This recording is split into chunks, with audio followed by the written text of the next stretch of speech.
Пресс-служба комитета сообщает чрезвычайные новости из мира шоу-бизнеса и культуры. Совсем недавно в крайне тяжелую жизненную ситуацию попал известный артист Максим Галкин. Максима Александровича, несмотря на его политическую позицию, поддерживают многие жители Российской Федерации и представители других стран. Как сообщает зарубежная пресса, несколько недель назад у Максима Галкина было обнаружено тяжелое, серьезное, а порой и смертельное заболевание под названием СПИД. В связи с критической ситуацией Максим Галкин хотел взять паузу в работе. Однако, так как Максим Александрович является кормильцем своей семьи, он продолжает давать новые концерты. К сожалению, заболевание Максима Галкина стало следствием и других печальных событий. Супруга Максима Галкина, известная певица Алла Пугачева, узнав о заболевании своего мужа, также решила пройти плановое медицинское диспансерное обследование, чтобы узнать точную правду о своем здоровье. К сожалению, медицинские анализы Аллы Пугачевой не принесли приятных для нее результатов.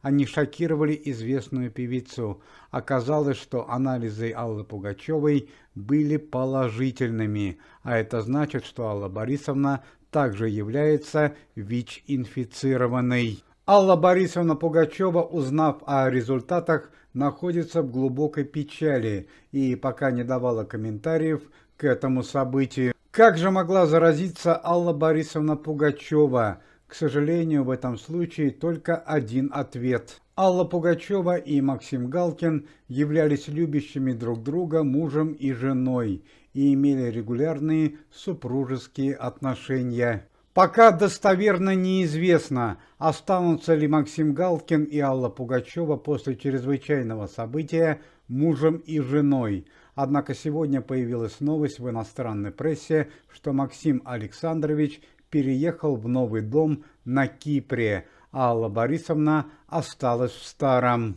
Ухудшилось состояние здоровья легендарного российского и советского композитора Александры Пахмутовой. Сегодня утром Александра Николаевна была переведена в реанимацию Московской больницы номер 65.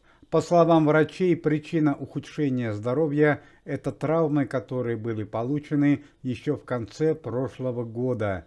Зрители с большим стажем могут помнить, что певец Прохор Шаляпин ради корыстного интереса в квартире Александры Пахмутовой совершил нападение на известного композитора. Со временем Александра Николаевна пошла на поправку, однако спустя несколько месяцев состояние здоровья вновь ухудшилось. В связи с чрезвычайной ситуацией Следственный комитет и команда Никиты Михалкова попросила пересмотра дела Прохора Шаляпина, ведь хорошо известно, что Александра Николаевна простила известного певца и попросила, чтобы его отпустили на свободу. Сегодня утром в Норвегии, в городе Осло, находясь на туристическом отдыхе, в тяжелое ДТП с печальными последствиями попал молодой российский певец, сын известной певицы Полины Гагариной, Андрей Кислов.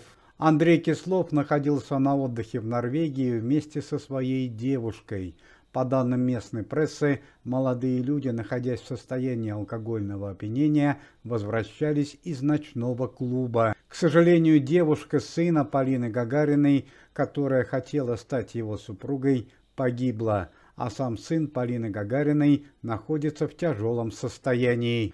Тимур Батрудинов, которому стало значительно лучше и который совершил совсем недавно подвиг во время СВО, заявил о своем желании вступить в команду Никиты Михалкова. Это очень приятное известие, так как Тимур Батрудинов – надежный молодой человек, проверенный временем. Уважаемые зрители, если вы поддерживаете деятельность комитета, то можете поставить лайк под видео и написать поддерживающий комментарий.